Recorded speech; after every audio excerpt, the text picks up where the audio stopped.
Cara enxadrista, tudo bem com você? Tô aqui com a presença ilustre aqui do nosso super convidado, o grande mestre Everaldo Matsura. Tudo bem, Everaldo? Tudo bom, André? E você? Espero que os vídeos aí estejam sendo úteis aí pro seu público e que a gente esteja ajudando a divulgar o xadrez e melhorar o nível técnico das pessoas também.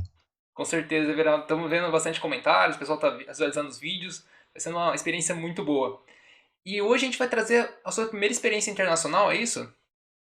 Isso, esse foi o Campeonato Mundial Sub-16, eu ganhei o direito depois de ganhar o Campeonato Brasileiro no ano de 1986, né? E na época só os campeões iam só tinha direito a ir um por país, né?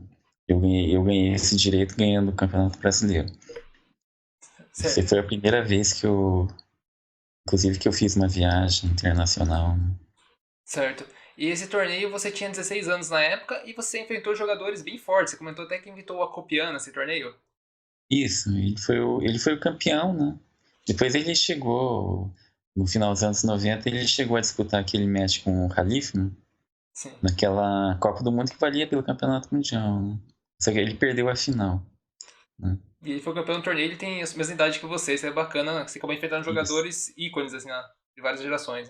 exatamente isso. Então agora vamos para a partida, Veraldo. Aqui é a partida da Cidade de Pretas, essa partida de hoje. Uhum. Aqui, começando a partida, ele jogou o lance E4, sigo com E5, cavalo F3. Nesse torneio eu joguei sempre E5, nunca joguei uma siciliano, não tentei nada diferente. E você O agora, repertório tava E4 e E5. geralmente você joga mais siciliano de Pretas. Hoje eu tô jogando mais siciliano, mas jogo ainda E5 e Lopes, contra italiano também eu jogo. E sigo com bispo C4 jogando uma italiana, você jogou bispo Isso. C5, e aqui foi um lance um pouco raro de acontecer, né? Um lance D4. Esse lance aí, se eu capturasse de peão, se chamaria o ataque Max Lange, né? Sim. Ele é uma abertura aí do século XIX, eu acho. E é uma linha de gambito para os brancos abrirem rápido a ação daquele bispo de C1 e tentarem tomar a iniciativa, né? Ele lembra mais um sacrifício do século XIX, Sim. propriamente dos tempos atuais. Das partidas assim, de jogadores tops, em 2009 teve uma partida, acho que do Movsesian, que é um jogador armênio, né? Um grande mestre 2700 contra o Michael Adams. E o Movsesian ganhou de brancas, jogando esse D4. O Mickey Adams jogou desse toma D4 assim como eu joguei, que eu acho que é a linha mais segura aí do que capturar de peão, né? Sim. Aí você fez bispo captura, aí ele seguiu com Isso, cavalo, cavalo exato. captura, roque. Ele adiantou um pouquinho em desenvolvimento, né? Como você pode notar aí. Sim. Ele já colocou o bispo C4 e ele já abriu a coluna D e a diagonal do bispo lá de C1, né? E que chega logo esse lance F4 também, né? Isso, ele vai colocar pressão na coluna F e no centro, né? Senão não teria muito sentido. Se ele não conseguir colocar alguma pressão, não faria muito sentido ele ter sacrificado o peão, né? Aí sigo com D6, F captura, D captura e. Essa linha eu tinha estudado um pouquinho, embora, assim, essa época eu já tinha uma teoria um pouquinho melhor, né? Sim. Eu não sabia todos os detalhes, mas eu sabia mais ou menos o que eu tinha que fazer aqui. Como ele vai dobrar os meus peões ali na ala do rei, a minha ideia é fazer o rock grande, né? A questão toda é saber onde que esse meu bispo de casas brancas vai, né? O, o, o Adams jogou bispo E6, que parece ser um lance natural. Essa É aqui é um a lance de partida do desenvolvimento Adam. normal, que propõe a troca, mas eu não acho que seja preciso, sabe? Eu acho que a melhor disposição é tal contrário. O cavalo em E6 e o bispo em C6. Por que isso? Porque o cavalo em E6 ele pode pular F4 para ajudar no ataque, né? E o bispo em C6 ele pode não apenas pressionar o peão de E4, como caso a diagonal, o peão de E4 saia da linha em algum momento, vai ter a pressão lá em G2, apoiado pela coluna G, né? E o bispo em E6, uma das funções principais dele seria defender a casa F5. Mas essa casa F5, ela realmente é importante se o cavalo branco consegue chegar lá, né? Mas o cavalo tá um pouco longe para chegar lá. Ele não chega tão fácil assim, leva muito tempo. Até lá já aconteceu alguma coisa.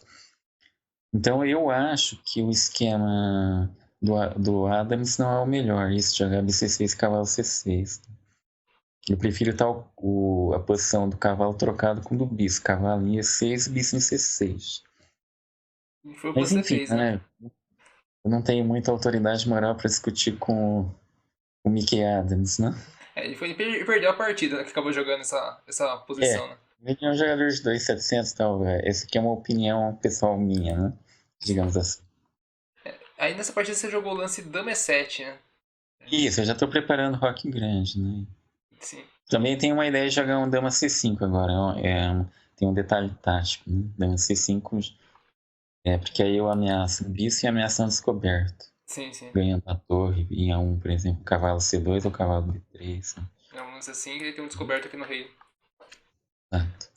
Aí ele fez o lance bispo captura F6. Isso, eu vou recapturar normal. E joga C3 tá normal. Aí joga E volta o aí é cavalo um E6. detalhe, onde em vez de botar o cavalo em C6 e colocar o bispo em E6, eu faço o contrário, né? Coloco o cavalo em E6 e meu bispo vai a D7, C6. Porque aí eu tenho a iniciativa ali na ala do rei. Sim, esse cavalo pode chegar a F4 depois É, e o causa bispo essa depois complicação pode aí. atacar em E4 e futuramente em G2 também. Sim. É que depois teve uma captura em E6 e Exato. você fez com a dama pra não atrapalhar o movimento do bispo. Né? Isso, exatamente. E aí tem aquele detalhe que a casa F5 eu teria que ter muita proteção se o cavalo dele chegasse muito rápido em F5, porque aí o cavalo dele ficaria muito forte na casa F5, porque eu já não teria mais como expulsar esse cavalo daí, né? Só que são 3 Então aí lances pra seria chegar, né? importante. Isso. Aí seria importante eu ter o bispo defendendo a casa, né? Mas o cavalo dele ainda tá longe. 3 lances é bastante no xadrez. É, ele depende, né? Por exemplo, posições fechadas, de bloqueio aí não é. Mas aqui é uma posição muito aberta já, né? Sim, Então, em 3 anos é muita coisa. Então, essa questão de se pouco bastante, ele depende da característica, né? sim, sim. Ela tem uma característica aberta ou fechada. E aqui você já jogou o lance torre G8 com uma ideia já de contra-atacar pela ala do rei, né? Estilo um cavalo F4, né? É que você comentou foi esse lance depois do dama E5 do cavalo F4? Isso, e eu podia jogar cavalo F4 agora. Ele meio que deu essa chance, é curioso, mas eu achei que eu ia começar a pensar muito no desenvolvimento da ala da dama, né? E o meu rei ele ficaria um pouco distante de fazer o rock grande. Por exemplo, cavalo F4, dama por H7, torre por G2 e H1. E aí eu estava preocupado, por exemplo, que um dia ele jogar... Ele está ameaçando aí, por exemplo, torre por F4, né? Sim, Porque está caindo a minha torre. E se eu tirasse a torre, ele poderia jogar uma torre G1. E de repente ele poderia criar ameaças contra o meu rei. Eu estou subdesenvolvido, né? sim, sim. Mas aqui eu tenho o bispo H3, que eu acho que resolve o... Tem um lance. Ah, desculpa, torre G6 primeiro, para evitar isso. Ele pode trazer o cavalo e aí bispo H3. Aí eu acho que eu tô melhor, porque eu tô criando ameaças imediatas nele, né? Sim, sim. Só que a partida acabou seguindo com o lance bispo D7. Eu joguei mais sólido aqui, eu já preparei o rock grande para não ter esse problema do meu rei ficar mal colocado, quando a posição ela se abrisse demais, né? Aí ele seguiu com o Eu bispo tô captura E6. coerente com o meu plano. Agora ele capturou porque agora o cavalo F4 era mais forte. Porque aí eu já tô pronto para rocar grande. Aí eu já não tenho mais aquele problema do meu rei, né? Na exposição do rei, né? Isso. Aí ele jogou o bispo H6, aí você tomou com dama, né? Aí tem aquela Isso, é explicação, né? exatamente isso. É aquela questão que eu estava falando, eu acho que esse bispo pertence a essa diagonal que vai atacar em E4 e em G2. Porque a casa F5 ela deveria estar muito bem vigiada se o cavalo chegasse ali. Se a torre dele chegar ali, eu já não vejo tanto problema, né? Sim, sim. E a dama dele, eu acho que não deve chegar ali também. Porque aí eu simplesmente tiro a minha dama, talvez eu dê um cheque em B6.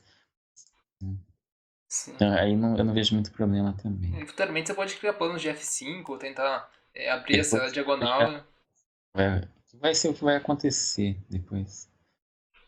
Aí ele seguiu com dama captura H7. Isso, ele não viu nada muito mais útil que fazer. Então ele pensou, vou pelo menos recuperar o peão. Mas esse lance é perigoso, né? Ele tá abrindo colunas aí. É procurando de H, né? Uhum. E aí você vê que a minha ala da dama tá super sólida. E o cavalo de A3 ele não tem uma opção rápida para chegar em casas boas. Ele ainda vai ter que chegar em C2, E3, até chegar em F5 ou D5. Até lá já aconteceu alguma coisa, que a ala do rei tá muito aberta. Aí ele tentou jogar o dama H4. Ele jogou esse pra colocar a dama dele numa posição mais segura e ganhar um tempo tacando peão, né, em F6. Esse aí também, eu faço um lance de dupla utilidade. Eu defendo o peão e preparo a dobrada das torres na coluna G. Isso aí é uma outra coisa útil, mas sempre procurar fazer lances com mais de uma função. Sim, sim. E agora se consigo dobrar as torres montando a bateria, fica bem difícil Exato. defender essa posição. Eu já tomei a iniciativa totalmente, né? A única esperança dele seria entrar no final, por exemplo. No final ele estaria melhor, porque ele teria aquele peão passado de H, né? Livre. E eu teria um peão dobrado ali na coluna F. Mas essa posição não vai chegar no final, né? Ele jogou que lance torre F2. Uhum. Bispo C6 já com a ideia de jogar um F5, né? Isso, eu tenho duas ideias. Ou eventualmente jogar a torre G4 e depois comer E4. Ou jogar o F5. Né? Ou jogar o F5 para abrir logo a coluna, a diagonal do bispo. Né? Ele acabou jogando aqui o lance H3. Aí Isso. você comentou que não adiantava ali fazer uma super proteção no peão, Ele né? podia ter jogado torre G1 para super proteger aquele ponto G2. Né? E aqui, curiosamente, eu posso jogar o F5. Esse aqui, ó. É, Captura de torre tem. Ele cai naquele moinho, né? exatamente. Eu tô com uma dama contra uma torre, mas ele não tem como evitar que eu recupere a dama, ou então que eu dê mate, né? Sim. Essa posição seria o menos pior para ele e eu teria qualidade a mais no final. Só que ele acabou Daria- jogando H3 aqui. Mesmo não tinha muito como fugir desse tema. Eu acho que ele queria não só dar um espaçozinho pro rei dele, mas também evitar a torre G4. Né? Agora F5 é um lance mais óbvio, porque é um. Eu vou. Se ele capturar de torre, eu posso sacrificar a dama, inclusive. Sim, sim. Como na variante anterior, né? Se torre F5 dama por F5, ele toma F5 torre por G2. E ele não tem como bloquear a diagonal do meu bispo, então eu vou sair dando um descoberto. O que bem pode ser ou eu vou recuperar a dama ou vou dar mate. Né? E se capturar Então qualquer um nessa dia torre também não de dá, né? 1 torre B2 é qualquer. Isso. Eu posso sacrificar a dama inteira, porque, porque aí eu dou mate. Sim. Então se ele capturasse tanto de torre quanto de peão, teria duas posições bem mais confortáveis de jogar de pretas. Né? Isso, exatamente. Então, aqui o tema tático aqui é a desobstrução dessa diagonal, né, do bispo. E para isso eu posso dar algum material, porque eu já estou muito montado com as torres. Né?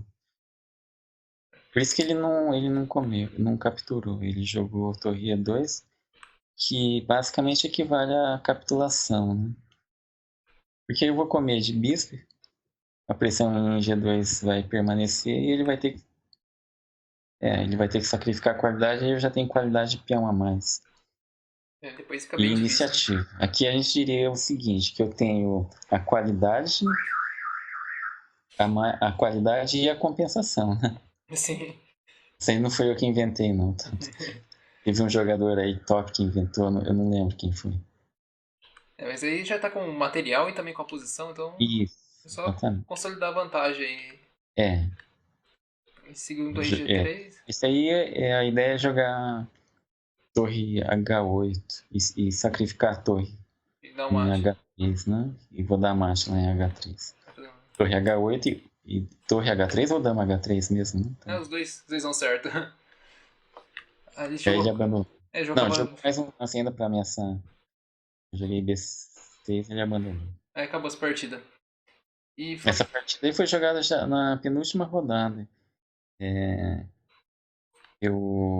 e na última eu joguei na mesa 1 contra o Acopian.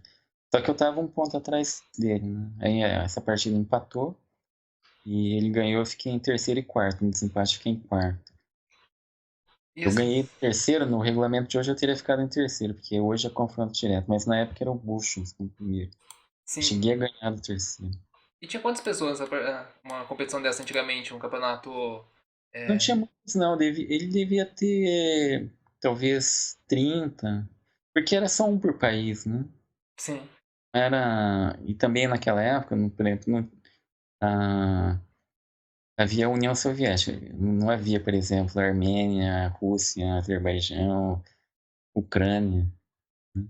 sim. Então, era um representante de Antes todas só. aquelas repúblicas soviéticas antes, né? Sim, Então, sim. era menor, era um torneio mais enxuto do que hoje, por exemplo, os seus torneios são abertos, inclusive, né? Pode jogar qualquer um. Sim, sim. É bem bacana a experiência, porque é a primeira experiência internacional, 16 anos, e estava disputando, ficou praticamente em terceiro numa competição. E acho que Isso, exato. Eu fiquei muito contente. Esse foi um dos torneios mais marcantes que eu joguei na minha vida. Mesmo hoje, ainda depois que eu ganhei outros títulos, esse torneio para mim vai ficar para sempre na minha memória, né? parabéns pela partida, ela foi muito bacana você compartilhar com a gente essa experiência aí que foi bem marcante para você e vai ser marcante todo mundo que tá assistindo aqui também o nosso vídeo de hoje. Um prazer estar participando, André. Galera, então estamos encerrando esse terceiro episódio aqui da série Histórias e Partidas de um GM bem brasileiro. E quero agradecer a todo mundo que está acompanhando. Não deixa de se inscrever no nosso canal. Caso você queira entrar em contato com o Everaldo, tem o contato do Grande Mestre aqui na descrição do vídeo. Deixar aqui um forte abraço, fique com Deus. Estamos aqui no Xadrez com Gratidão, feito por quem gosta de xadrez. Até mais!